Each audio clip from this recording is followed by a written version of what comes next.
muli sa aking kusina. Gagawa tayo ngayon ng paksiw na pata. And here are the following ingredients.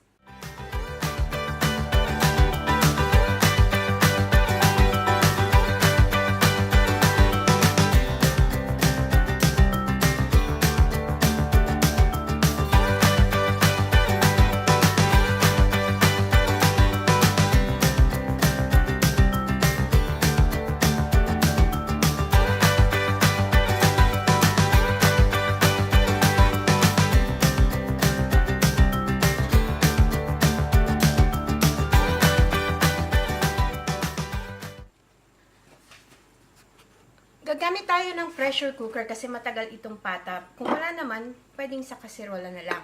Ilagay natin yung ating pata. Mabilis lang ito. Napakadaling gawin. Yung ating suka, yung ating tubig, soy sauce, yung ating pamintang buo, lightly crushed na bawang, bay leaves,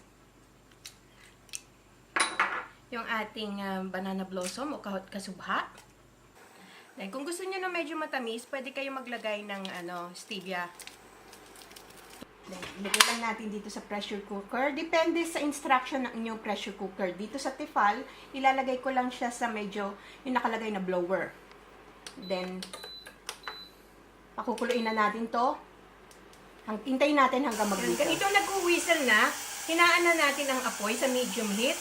And then, dito tayo mag-i-start bumilang ng 30 minutes. Ayan, 30 minutes na since nag-whistle itong ating pressure cooker. So, pwede na natin itong tanggalin sa heat.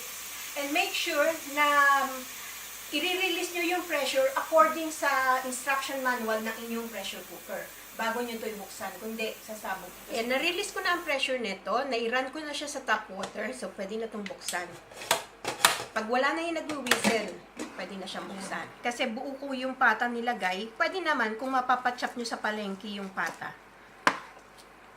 Chop na bago nyo ilagay sa pressure cooker. Ayan, pagkatapos kong nahiwa, ibinalik ko lang siya sa kasirola. Pakukulaan ko uli ito for another 15 minutes. Ito na ang ating quick and easy paksiw na